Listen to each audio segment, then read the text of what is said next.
పూర్తి వివరాలు చూసే ముందు మా ఛానల్ ని సబ్స్క్రైబ్ చేయడం మర్చిపోకండి. శ్రీ గురుభ్యో నమః. శ్రీ మహాసరస్వత్యై నమః. ఓం నమః శివాయ. నారాయణ శాస్త్రి ఆస్ట్రాలజీ ఛానల్ వీక్షిస్తున్నటువంటి ప్రేక్షక మహాశయులకు స్వాగతం, సుస్వాగతం. ఈరోజు మనము 2025 సంవత్సరం ఏప్రిల్ నెల 16వ తేదీ నుంచి 30వ తేదీ వరకు ధనుర్రాశిలో జన్మించినటువంటి వారికి ఏ విధంగా ఉందో తెలుసుకుందాం. ధనుర్రాశి వారి యొక్క ప్రస్తుత గ్రహస్థితిని కనుక పరిశీలించినట్లయితే ధనుర్రాశి వారికి జరుగుతున్న గ్రహస్థితి కొద్దిగా ప్రతికూలంగా ఉంటుంది. కారణం ఏంటంటే రాశ్యాధిపతి అయిన గురుడు రాశికి 6వ స్థానంలో సంచరిస్తున్నాడు. మీ జన్మరాశికి 8వ స్థానంలో కుజుడు యొక్క సంచారము జరుగుతున్నది. చతుర్థంలో 4 గ్రహాలు, శని రాహు గ్రహాలు, బుధ శుక్ర గ్రహాల యొక్క కలయిక చతుర్థ స్థానంలో జరుగుతున్నది. దశమంలో కేతువు యొక్క సంచారం. అంటే కొన్ని ప్రతికూలతలు అనేటటువంటివి ఇక్కడ వృశ్చిక రాశి వారికి, ధనుర్రాశి వారికి ఉన్నాయి. కొన్ని ప్రతికూలతలు ధనుర్రాశి వారికి ఉన్నాయి. అవి ఏంటంటే ప్రధానంగా తీసుకుంటే 8వ స్థానంలో కుజుడు యొక్క సంచారం. ఆర్థిక వ్యవహారాలు అత్యంత జాగ్రత్తగా ఉండాలి.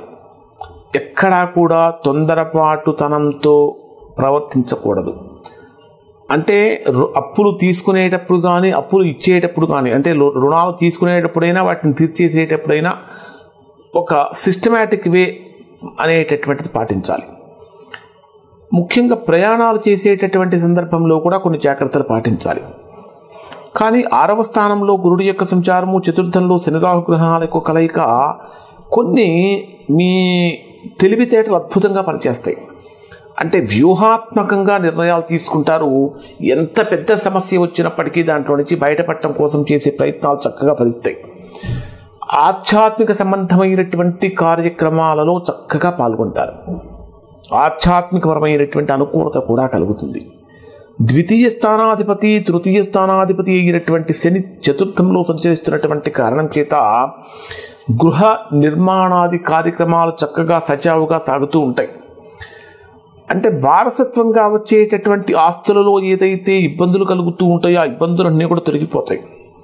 తృతీయ స్థానాధిపతి చతుర్థంలో సంచరించేటప్పుడు చిరకాల మిత్రుల నుంచి, బంధువుల నుంచి, స్నేహితుల నుంచి అనుకూలతలు కలుగుతూ ఉంటాయి. ముఖ్యంగా ఒక ముఖ్యమైనటువంటి సమాచారం బంధువుల నుంచి కానీ, మిత్రుల నుంచి కానీ అందుతుంది. అది మీకు అత్యంత ఆనందాన్ని కలిగిస్తుంది అని చెప్పాలి. అలానే 7వ స్థానాధిపతి అయినటువంటి బుధుడు కూడా చతుర్థంలో సంచరిస్తున్నటువంటి కారణం చేత ఎవరైతే వివాహ ప్రయత్నాలు చేస్తూ ఉన్నారో ఆ ప్రయత్నాలలో ఆటంకాలు కలుగుతూ ఉంటాయి. 10వ స్థానాధిపతి అయినటువంటి బుధుడు కూడా చతుర్థంలోనే రాహుతో కలిసి సంచరిస్తున్నటువంటి కారణం చేత ఉద్యోగపరంగా కానీ, వ్యాపారపరంగా కానీ తీసుకుంటే ఎంత బాగా పనిచేసినప్పటికీ అనుకున్నటువంటి ఫలితాన్ని రీచ్ అవ్వలేకపోతూ ఉంటారు. ఉద్యోగపరంగా కనుక అయితే కొద్దిగా సమస్యలు అంతర్గతంగా మిమ్మల్ని ఇబ్బంది పెడుతూ ఉంటాయి. వాటిని మొదట్లోనే కనుక చూసి దానికి చెక్ పెట్టుకోకపోతే, అంటే దానికి పరిష్కారం కనుక ఆలోచించకపోతే అవి కొద్దిగా బాధించే అవకాశాలు కూడా కనిపిస్తూ ఉంటాయి. సంతానపరంగా ఏర్పడినటువంటి ప్రతికూలతలన్నీ కూడా తొలగిపోతాయి. ఎవరికైతే తండ్రికి సంబంధించినటువంటి ఆరోగ్యం విషయంలో ఇబ్బందులు పడుతున్నారో అటువంటి వారికి ఆ ఆరోగ్య సమస్యలు తీరి ఆందోళన తొలగిపోతూ ఉంటుందని చెప్పాలి. ముఖ్యంగా చెప్పాలంటే ఈ మాసంలో ధనుర్రాశి వారి యొక్క ప్రతిభా పాఠవాలు మొత్తం బయటకు వస్తూ ఉంటాయి. ముఖ్యమైనటువంటి వ్యక్తుల యొక్క పరిచయాలు ధనుర్రాశి వారికి అత్యంత అనుకూలత కలిగిస్తూ ఉంటాయి. 8వ స్థానంలో కుజుడు యొక్క సంచారం ఏం చేస్తుందంటే కొత్త కాంట్రాక్ట్ బిజినెస్ చేసేటటువంటి వారికి కొత్త కాంట్రాక్ట్లు అనేటటువంటివి చేతికి దాకా అంది దూరంగా పోతూ ఉంటాయి. గృహ వాహన కొనుగోలు కోసం చేసేటటువంటి ప్రయత్నాలు అయితే చక్కగా ఫలిస్తాయి అని చెప్పాలి. గతంతో కనుక పోలిస్తే ప్రస్తుతం లాభాలు అనేటటువంటివి కూడా కనిపిస్తూ ఉంటాయి. అంటే ఆర్థిక వ్యవహారాలు కొంతవరకు అనుకూలంగా మారుతూ ఉంటాయి. ఇతరుల విషయాలలో జోక్యం చేసుకోవటం అనేది మంచి పద్ధతి కాదు. అంటే ఇతరుల విషయాలలో జోక్యం చేసుకోకుండా ఉండటం అనేది ప్రధానంగా చెప్పదగినటువంటి సూచన అని చెప్పాలి. కొంత సమయం మీ కుటుంబానికి కేటాయించాలి. కారణం ఏంటంటే 7వ అయిన బుధుడు మీ జన్మరాశికి చతుర్థంలో నీచ స్థానంలో సంచరించేటప్పుడు మీ ప్రయారిటీ అంతా కూడా ఉద్యోగం మీదనో, వ్యాపారం మీదనో, బయట కార్యకలాపాల మీదనో సాగుతూ ఉంటుంది. కొంత సమయం కనుక కుటుంబానికి కేటాయించినట్లయితే తద్వారా మంచి ఫలితాలు పొందడానికి అవకాశం అనేది ఏర్పడుతూ ఉంటుంది. ఈ 5వ స్థానంలో రవి యొక్క సంచారం మీ పేరు ప్రఖ్యాతులు కానీ, ఖ్యాతి కానీ విరాజిల్లుతుంది అని చెప్పాలి. అలానే వృత్తి ఉద్యోగ వ్యాపారాలు చేసేటటువంటి వారి గతంలో కన్నా కూడా మెరుగైనటువంటి ఫలితాలు పొందుతారు. వ్యాపార విస్తరణ కోసం ఎవరైతే ప్రయత్నాలు చేస్తున్నారో అటువంటి వారికి ఏర్పడిన ఆటంకాల అవాంతరాలను తొలగిపోతూ ఉంటాయి. రాజకీయ రంగంలో ఉన్న వారికి కానీ, పారిశ్రామిక రంగంలో ఉన్నటువంటి వారికి కానీ బ్రహ్మాండమైనటువంటి ఫలితాలు కలుగుతూ ఉంటాయి. ముఖ్యంగా చెప్పాలంటే మహిళలకు కుటుంబంలో అంటే భార్యాభర్తల మధ్య ఏర్పడినటువంటి మనస్పర్ధ అనేటటువంటివి తొలగిపోతూ ఉంటాయి. డే వైజ్గా కనుక పరిశీలిస్తే 16వ తేదీ ఉదయం 5 గంటల నుంచి 18వ తేదీ ఉదయం 8 గంటల 19 నిమిషాల వరకు ఉండే సమయం పూర్తిగా ప్రతికూలమైన సమయం, అత్యంత కఠినమైన సమయం. ఇది ఆర్థికంగా, ఆరోగ్యపరంగా, ఉద్యోగపరంగా, వ్యాపారపరంగా, ప్రయాణాల పరంగా ఇబ్బందులు కలుగుతూ ఉంటాయి. ఇరుగు పొరుగు వారితో కూడా మీ ప్రమేయం లేకుండా అనే సమస్యలు కలిగే అవకాశం ఏర్పడుతూ ఉంటుంది. కాబట్టి కొద్దిగా జాగ్రత్తలు పాటించండి. 18వ తేదీ ఉదయం 8 గంటల 19 నిమిషాల నుంచి 20వ తేదీ సాయంత్రం 6 గంటల వరకు ఉండే సమయంలో ఆర్థికపరమైన విషయాలలో జాగ్రత్తలు పాటించాలి. ఇన్వెస్ట్మెంట్స్ చేసేటటువంటి వారికి ఇది అనుకూలమైన సమయం కాదు అని చెప్పాలి. ఎందుకంటే రావాల్సిన ధనం చేతికి రాకపోగా శత్రుత్వం పెరుగుతూ ఉంటుంది, సమస్యలు పెరుగుతూ ఉంటాయి.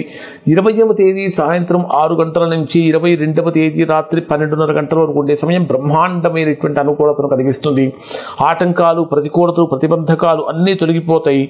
స్థిరమైనటువంటి ఆలోచనలతో ముందుకు సాగుతూ ఉంటారు. 22వ తేదీ రాత్రి 12:30 నుంచి 24వ తేదీ రాత్రి వరకు ఉండే సమయమంతా కూడా ఇది బ్రహ్మాండమైనటువంటి అనుకూలత కలిగిస్తుంది. అంటే బంధుమిత్రుల యొక్క కలయిక కానీ, బంధుమిత్రుల యొక్క ప్రోత్సాహం కానీ, వారి యొక్క సహకారం కానీ మీకు ఇప్పటిదాకా కఠినంగా మారినటువంటి పనులలో నుంచి, కఠినంగా ఏర్పడినటువంటి సమస్యల్లో నుంచి బయటకు వచ్చేటటువంటి విధంగా చేస్తుందని చెప్పాలి. 25వ తేదీ ఉదయం నుంచి 27వ తేదీ ఉదయం వరకు ఉండే సమయంలో ఇక్కడ మీకు పంచగ్రహ కూటమి ఏర్పడుతుంది. చతుర్థ స్థానంలో పంచగ్రహ కూటమి, ఇది మీకు బ్రహ్మాండమైనటువంటి ఫలితం. ఈ సమయంలో 25వ తేదీ నుంచి 27వ తేదీ మధ్యలో ఎలాంటి నిర్ణయాలు తీసుకున్నా అప్రతిహతంగా ముందుకు వెళ్తాయి. ఎక్కడ ఆటంకాలు అనేటటువంటివి లేకుండా ముందుకు వెళ్ళగలుగుతారు. 27వ తేదీ ఉదయం 7 గంటల నుంచి 29వ తేదీ ఉదయం 7 గంటల మధ్యలో సంతాన పరంగా కానీ, విద్యాపరంగా కానీ, విదేశీ పర్యటనల పరంగా కానీ అనుకూలత కలుగుతూ ఉంటాయి. ఉద్యోగపరమైనటువంటి విషయాలలో అనుకూలత ఏర్పడుతూ ఉంటుంది. వారసత్వంగా వచ్చేటటువంటి ఆస్తుల విషయంలో ఏర్పడిన ఆటంకాలు, ప్రతిబంధకాలు తొలగిపోతాయి. 29వ తేదీ ఉదయం 7 గంటల నుంచి 30వ తేదీ రాత్రి వరకు ఉండే సమయంలో స్వల్పమైనటువంటి అనారోగ్య సమస్యలు కానీ, ఆర్థిక సమస్యలు కానీ, ఉద్యోగ సమస్యలు కానీ కలుగుతూ ఉంటాయి. ప్రయాణాల్లో ఇబ్బందులు కలుగుతూ ఉంటాయి.